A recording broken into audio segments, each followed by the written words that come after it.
চারটা জিনিস এখানে মজার একটা জিনিস হচ্ছে প্রায় সব কিছু একটা আর একটার সামঞ্জস্য মানে সব কিছু সমান।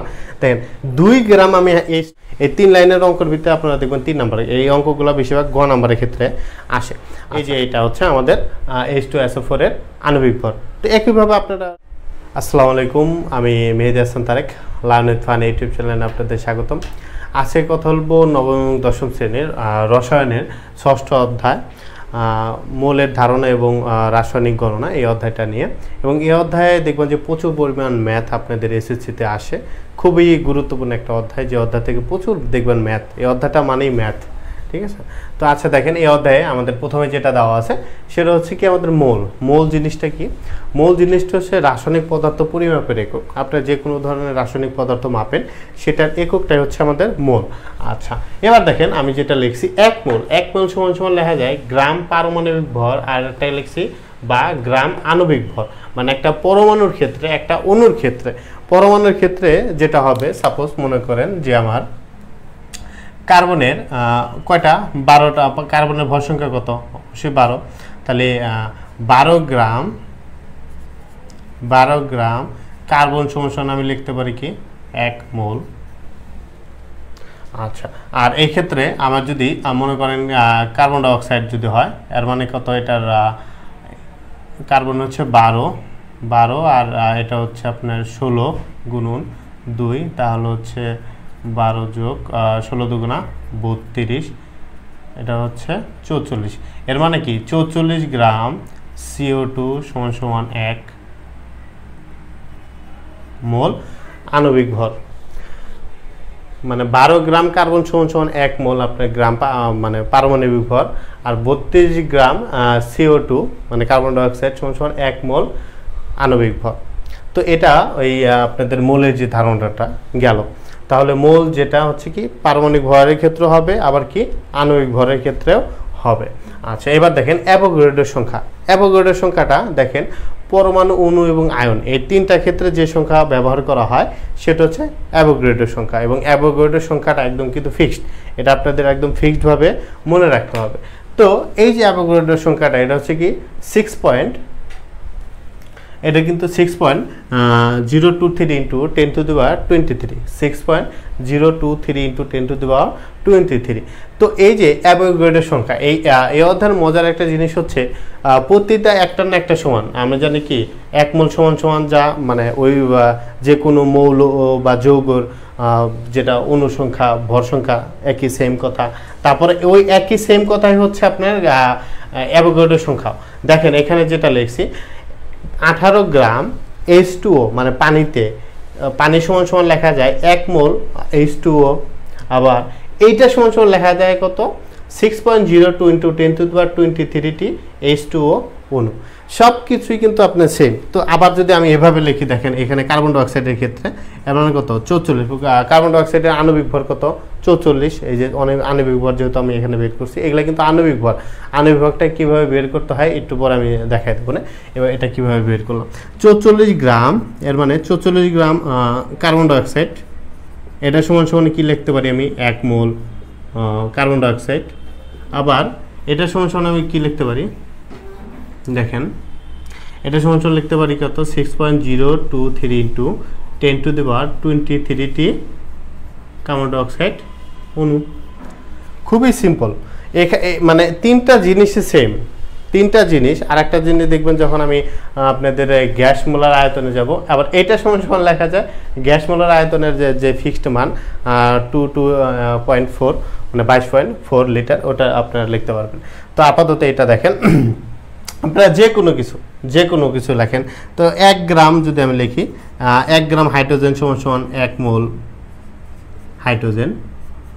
আবার সমান 6.023 ইন্টু 10 টু দি পাওয়ার 23 অণু। একই সেম কথা, এটা যা মানে সব কিছুই তাই হবে। আচ্ছা এবার দেখেন এইখান থেকে যে অঙ্কগুলো আসে সবচেয়ে বেশি, আপনাদের যে অঙ্কগুলো আসে, এবার আমি আপনাদের কিছু অঙ্ক যদি দেখাই তাহলে আপনারা আরও বেশি ক্লিয়ার হবেন। আচ্ছা এবার দেখেন এই যে আমি 3টা অঙ্ক লিখছি। একটা হচ্ছে একটি H2 মানে পানির অণুর ভর কত? আচ্ছা দ্বিতীয় নম্বর অঙ্কটা আছে 1 গ্রাম, সবটি আমি পানি দিয়ে উদাহরণ দিয়েছি। আপনাদের এই 3টা টাইপের অঙ্ক থাকবে, আপনাদের অ্যাভোগাড্রো সংখ্যা এবং মূল সংখ্যা যেগুলো দেখালাম সেখান থেকে আপনারা এই 3টা অঙ্ক করতে পারবেন। এবং আপনাদের যাদের বোর্ড মানে প্রশ্নগুলো আসে এই 3টা টাইপের অঙ্ক আসে এখান থেকে। আচ্ছা, এবার দেখেন 1 গ্রাম বলছে 1 গ্রাম H2A 1 গ্রাম H2O 1 গ্রাম H2A কতগুলো আপনার H2O অণু আছে। আচ্ছা, আর এটা হচ্ছে 5 গ্রাম H2A কত মোল H2O বিদ্যমান, মানে পানি বিদ্যমান। আচ্ছা, এবার দেখেন আমি 1 নম্বর অঙ্কটা করতেছি। 1 নম্বর, আচ্ছা এখানে বলছে কি আমার একটি H2 মানে পানির অণুর ভর কত, একটি পানির অণুর ভর কত আমাদের এটা জানছে। তো আমরা দেখেন কি জানি,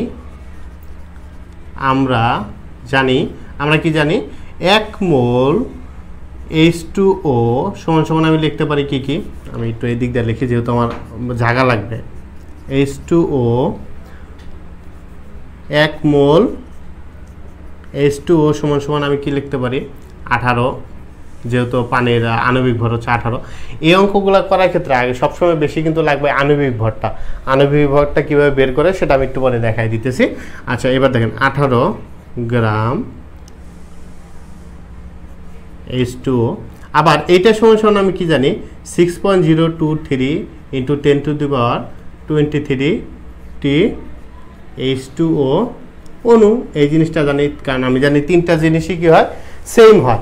তো এখানে আমার দেখেন যেহেতু ভরটা বের করতে বলছে, মানে এই যে আমার 1 মোল সমান কত এত গ্রাম, এই যেহেতু আমার ভরটা বের করতে বলছে তাহলে যেটা বের করতে চাবে সেটা সবসময় ডান সাইডে রাখবেন। তাহলে তো এবার এখানে 6.023 × 10⁻23 টি H2O অণু, এই অণু সমান সমান যেহেতু আমার ভরটা বলছে তাহলে এই যে ভর এটা হচ্ছে ভর, তাহলে 18 গ্রাম H2O। আচ্ছা দেখেন এটা যেহেতু ভর আমাদের, তাহলে এটা আমি বলছি যেটা চাবে যেখানে দেখেন এখানে বলছে অণু আমি ডান সাইডে রাখবো, মানে এটা আমি ডান সাইডে রাখবো। কত মোল চাইছে তাহলে এই যে আমাদের এই মোল ডান সাইডে, যেটা চাবে সেটা হচ্ছে এই সাইডে ডান সাইডে রাখবেন। তাহলে আমার এতটি পানি অণু H2O অণু সমান সমান এত গ্রাম আমি জানতাম। আচ্ছা, তাহলে একটি H2O অণু সমান সমান কত 18 / 6.023 × 10⁻23। আচ্ছা, এবার দেখেন এটা 18 আমি যদি এবার ভাগ করি তাহলে কত হবে 18-এর সাথে। আচ্ছা, এবার দেখেন এই যে 18 ভাগ 6.023 × 10⁻23। আচ্ছা, আমার কত আসতেছে 2.988, যেহেতু আমার দশমিকের উপরে 5-এর উপরে আছে তার 2.99 ধরলাম আমি 10⁻23 বা 23 একই লিখতে হবে। ঠিক আছে, এটাকে ভাগ করলে এরকম পাবে। আমি বারবার বলতেছি যেটা চাবে সেটা সবসময় ডান সাইডে রাখবেন। যেহেতু এখানে বলছে একটি মানে H2O অণুর ভর কত একটি, তাহলে আমার যেহেতু জানে যে 6.023 × 10⁻23 টি অণু সমান সমান কত 18 গ্রাম পানি। তো একটি সমান সমান কত, সিম্পল, খুবই সিম্পল। এই 3 লাইনের অঙ্কের ভিতরে আপনারা দেখবেন 3 নম্বরে এই অঙ্কগুলো বেশিরভাগ গ নম্বরের ক্ষেত্রে আসে। আচ্ছা, এরপরে দেখেন আমার যে 2 নাম্বারটা অঙ্ক যেটা দেওয়া আছে আমি একটু এগুলো মুছলাম।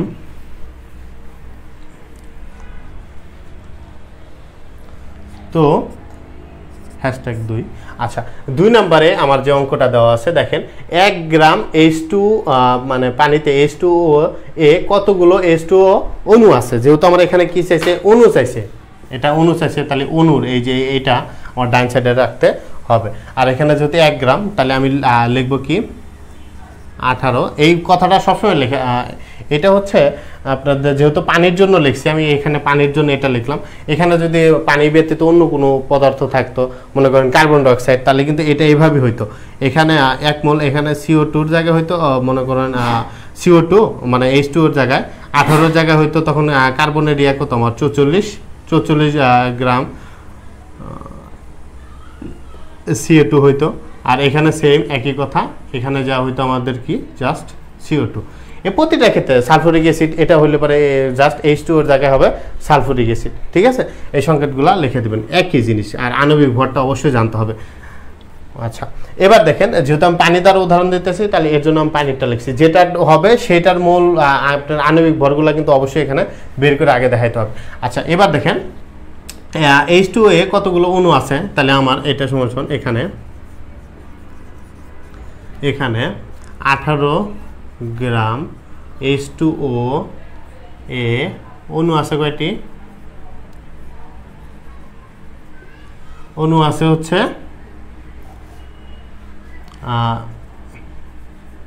6.023 ইন্টু 10⁻23 T। আচ্ছা, তাহলে 1 গ্রাম H2A অণু থাকবে কয়টি? তাহলে দেখেন 6.023 ইন্টু 10⁻23 ডিভাইডেড বাই কত হবে? 18। আচ্ছা, তাহলে এবার ইয়াটা করেন, দেখেন 6.023 ইন্টু 10⁻23 ভাগ 18, আমার কত বের হয়েছে? 3.346 ইন্টু 10⁻22 এতটি অণু আছে। তাহলে এই যে H2 এর অণু তো আছে কত? 3.346 ইন্টু 10⁻22। বারবার বলতেছি, যেটা চাবে সেটা সবসময় ডান সাইডে রাখবেন। আর এই ক্ষেত্রে যেহেতু আমার এখানে H2 মানে পানিরটা বলছে, আমার যে কোনোটা চায় সেটা আমার এখানে লিখতে হবে। যদি ওই যে বললাম যে কার্বন ডাইঅক্সাইড যদি হয়, তাহলে কার্বন ডাইঅক্সাইডে এই 18 জায়গা হবে 44, H2 এর জায়গা হবে কার্বন ডাইঅক্সাইড। যদি সালফুরিক অ্যাসিড চাই, সালফুরিক অ্যাসিডের আণবিক ভর হচ্ছে সম্ভবত 98, তাহলে 18 জায়গা হবে 98, আর H2 এর জায়গা হবে H2SO4। আর এখানে সেম থাকবে, এখানে হবে H2SO4, ঠিক আছে? এখানে হবে H2SO4 সালফুরিক অ্যাসিডের ক্ষেত্রে। আচ্ছা, এরপরে দেখেন যে অঙ্কটা আছে, আমাদের বলছে যে 5 গ্রাম H2OA কত মোল H2O বিদ্যমান। এখানে বলছে কত মোল কিন্তু চাইছে, তাহলে মোল আমার সবসময় কি এবার ডান সাইডে রাখতে হবে, যেহেতু মোল চাইছে, মোল আমি ডান সাইডে রাখবো। তো এই ক্ষেত্রেও আমি এটা মুছলাম একটু।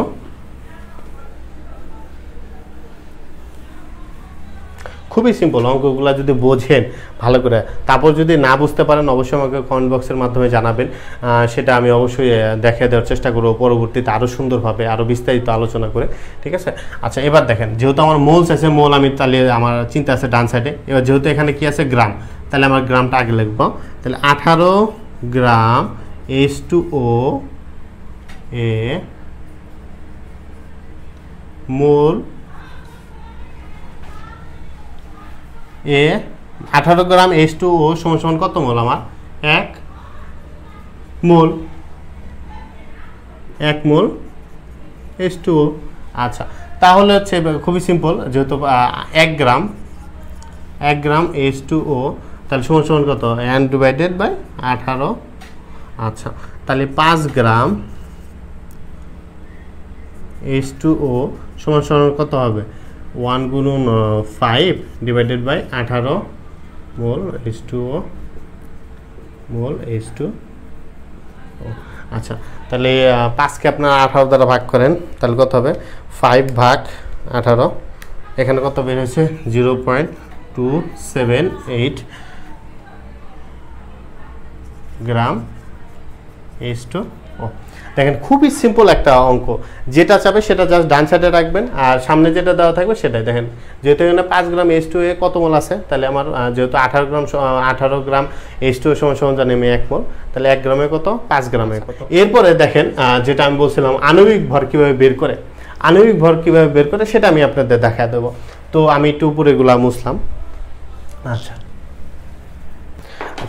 আণবিক ভর আমার মনে করেন, এই যে আমি লিখছিলাম যে কার্বন ডাইঅক্সাইড।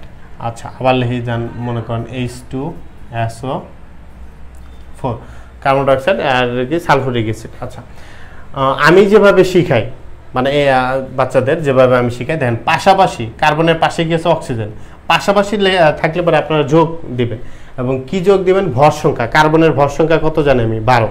আচ্ছা, 12 12-র পাশে মানে অক্সিজেন আছে, অক্সিজেনের ভর সংখ্যা কত জানি আমি? 16। পাশাপাশি জানলে পাশাপাশি থাকলে যোগ, এবং নিচে দেখেন কার্বনের সাথে মানে অক্সিজেনের সাথে কি আছে মানে নিচে কি আছে 2, এর মানে নিচে থাকলেই সেটা হবে গুণন। আচ্ছা, তাহলে এটা যদি আমি করি 12 যোগ 16 দুগুণা 32, তাহলে কত হলো 44।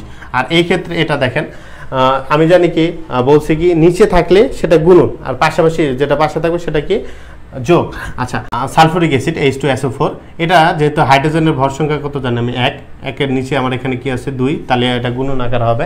আচ্ছা, হাইড্রোজেনের পাশে কি আছে সালফার, সালফারের ভর সংখ্যা জানি আমি কত 32। আচ্ছা, এবার তারপরে হচ্ছে সালফারের পাশে কি আছে, যেহেতু সালফারের নিচে কোনো কিছু নাই এর জন্য এটা গুণন আর দিতে হবে না। সালফারের পাশে কি আছে অক্সিজেন, অক্সিজেনের কত 16। আচ্ছা, 16 মানে হাইড্রোজেন অক্সিজেনের নিচে কি আছে আবার 4, তাহলে 16 লগে আবার কি হবে 4 গুণন হবে, তাহলে 2 1 কে 2। আর এই ক্ষেত্রে সবার আগে কিন্তু আপনি গুণনের আগে করবেন কাজ করবেন। এখানে যদি আগে যোগ এই যে 16 লগে 32 যদি যোগ দিয়ে দেন তাহলে কিন্তু অঙ্ক মান অন্যরকম হবে। তো এবার সবার আগে গুণনের কাজগুলো করে নেবেন, পরবর্তীতে যোগ। তারপরে 32 যোগ 4 16 কত হবে 4 16 আই থিঙ্ক 64। আচ্ছা, এখানে কত 34 যোগ 64 8, আর এখানে কত হইতেছে 9। আচ্ছা, এই যে এটা হচ্ছে আমাদের H2SO4 এর আণবিক ভর। তো একইভাবে আপনারা অনেকে সব কিছু বের করতে পারবেন। যেমন দেখেন হাইড্রোক্লোরিক অ্যাসিড খুব সহজ, যেহেতু এটা নিচে কোনো কিছু নাই তাহলে কি হাইড্রোজেনের জানি আমি কি 1 যোগ কত 35.5, তাহলে এটা কত হবে 36.5। খুবই সিম্পল একটা জিনিস, যদি আপনারা ধরতে পারেন তাহলে যদি মানে কোনো যদি নিচে থাকে সংখ্যাটা যদি নিচে থাকে সেটা হবে গুণন, আর পাশাপাশি সব যোগ। এটা কিন্তু আমার ভাষায়, বইয়ের ভাষা কিন্তু এইভাবে না, আমি আমার ভাষাটা বলে দিলাম, আপনারা এটা মানে চাইলে লিখে নিতে পারেন। দেন CO3 যদি আমি এটা বের করতে চাই তাহলে এটা কি কার্বন, কার্বনের 12, পাশে পাশে যেহেতু আছে অক্সিজেন এর মানে যোগ, আর অক্সিজেনের নিচে কি আছে 3 এর মানে কি সেটা গুণন হয়ে যাবে। তো একইভাবে আপনারা করতে পারেন, খুবই সিম্পল একটা জিনিস। আচ্ছা, এবার দেখেন গ্যাসের যে মোলার আয়তন সেটা আমি একটু এখন দেখাই দেব। আচ্ছা, এবার দেখেন আমাদের যে গ্যাসের মোলার আয়তন, এটা হচ্ছে আদর্শ তাপমাত্রা ও চাপে মানে STP-তে এই গ্যাসের আয়তন হবে হচ্ছে 22.4 লিটার মানে 22.4 লিটার। আচ্ছা, এবার দেখেন যে এই যে আমি 4টা সূত্র লিখে দিছি, N = W/M। আচ্ছা, N = W/22.4। আচ্ছা, আবার N = আমি লিখছি কি N / 6.023 × 10⁻23। আচ্ছা, আবার লিখছি কি N = কি W/M = কি V / 22.4। আচ্ছা, এখানে 5 লিখে ফেলছিলাম বলে। আচ্ছা, 22.4। আচ্ছা, এবার দেখেন আরেকটা জিনিস আমি বলছিলাম কিন্তু এর আগের যে ভিডিওতে, যে 4টা জিনিস এখানে মজার একটা জিনিস হচ্ছে প্রায় সব কিছু একটা আর একটার সামঞ্জস্য, মানে সব কিছু সমান। দেখেন 2 গ্রাম আমি H2 মানে হাইড্রোজেন সমান কি 1 মোল H2। আচ্ছা, আবার কি এটা সমান আমি লিখতে পারি কি 6.02 × 10⁻23 H2 অণু। আচ্ছা, আবার এটা সমান লিখতে পারি কি আমি 22.4 লিটার H2 আমার আয়তন, গ্যাসের আয়তন। তো দেখেন এই যে 4টা জিনিসই কিন্তু আমাদের সেম, 1টা 2টা 3টা 4টা 2 গ্রাম। এখানে যে আমি যদি অন্য কিছু লিখতাম, যদি মনে করেন পানিরটাও দেওয়া বুঝাইতাম একই হইতো, 18 গ্রাম H2O = 1 মোল H2O, এটা সমান এত গ্রাম অণু, আর ওটা সমান এত গ্রাম এতটি আমাদের আয়তন, গ্যাসের আয়তন। তো এখানে যদি আমি যে কোনো কিছু হোক, এই যে মনে করেন 58 গ্রাম সালফুরিক অ্যাসিড SO2 1 মোল H2SO4 হইতো, এটা সমান এই যে আবার 6.023 × 10⁻23 আমার কত হইতো H2SO4 অণু। আবার এটা সমান আমি লিখতে পারতাম কত 22.4 লিটার এতটি। তো একদম কিন্তু খুবই সহজ একটা যে অঙ্কটা।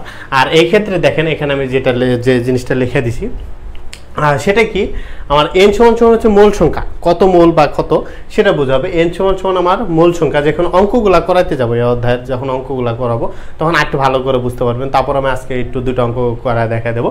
আচ্ছা, এবার দেখেন আবার N = V/22.4। তো এখানে W = আমাদের কি গ্রাম এককে ভর, মানে এখানে ভর সংখ্যা, ভর চাবে ভর কত বা ইয়া কত, তখন হচ্ছে আমাদের ডাব্লু। আর ভিতে আমি সবসময় জানি আয়তন। আর বড় এন, এই যে একটা ছোট এনতে মূল সংখ্যা, আর বড় এনতে হচ্ছে অণুর সংখ্যা, কয়টি অণু, এই অণুর সংখ্যা। আর এমতে হচ্ছে আণবিক ভর, আণবিক ভর। আচ্ছা, আণবিক ভর কোনগুলো, যে আণবিক ভর একটু আগে বের করে দেখালাম, যেটা কিভাবে বের করে, যেমন এই যে H2O, এটা আণবিক ভর কত 18, এর মানে কি এটা হচ্ছে আমাদের এম। খুবই সিম্পল। আচ্ছা, তো এই অধ্যায়ে যখন আমি মানে এটারই এখন দেখেন আমি দুটো অঙ্ক করে আপনাদের দেখাই দিতেছি কিভাবে অঙ্কগুলো করবেন। এবার দেখেন আমার এখানে যে প্রশ্ন দুটা বলছে, এইখান থেকে কিন্তু যে একই টাইপের যে প্রশ্নগুলো আপনারা বের করতে পারবেন। অণু থাকে কয়টি, মোল থাকে কয়টি, কত গ্রাম থাকে, এইরকমভাবে আমি একটা দেখাইলাম 1 লিটার CO2 এ কতটি অণু থাকে। তো এবার আমার যে 1 নম্বর প্রশ্নটা, সেটার আমি সমাধান করব। আচ্ছা, তো আমরা জানি কি, তো যেহেতু লিটারের এখানে কথা বলছে, 1 মোল সমান আমি কি লিখতে পারি, যে 1 মোল CO2 সমান কত লিখতে পারি, 20 লিটার CO2। আচ্ছা, আবার এটা সমান লিখতে পারি কত, 6.023 ইন্টু 10 টু দ্য পাওয়ার 23টি CO2 অণু। আচ্ছা, যেহেতু 1 লিটার, এই লিটারের ক্ষেত্রে আমার বলছে 1 লিটার CO2 তে কতটা অণু আছে, যেটা চাবে সেটা আমি বলছি সবসময় কি করবেন, ডান সাইডে লাগবেন। তাহলে এখানে 22.4 লিটার CO2 তে থাকে কয়টি অণু থাকে, 6.023 ইন্টু 10 টু দ্য পাওয়ার 23টি। আচ্ছা, তাহলে যেহেতু 1 লিটার বলছে, তাহলে সিম্পল 1 লিটার CO2 তে থাকে সমান 6.023 into 10 to the power 23 divided by কত, 20 এতটি। তো এখানে যেটা ভাগ করার পরে যেটা থাকবে আপনারা সেটা লিখে ফেলবেন। খুবই সিম্পল একটা জিনিস।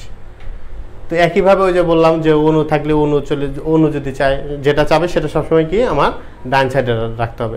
যদি গ্রাম চাইতো আমি গ্রাম রাখতাম, যদি মোল চাইতো আমি মোল রাখতাম, যদি আয়তন চাইতো এখান থেকে আমি আয়তন লিখবো।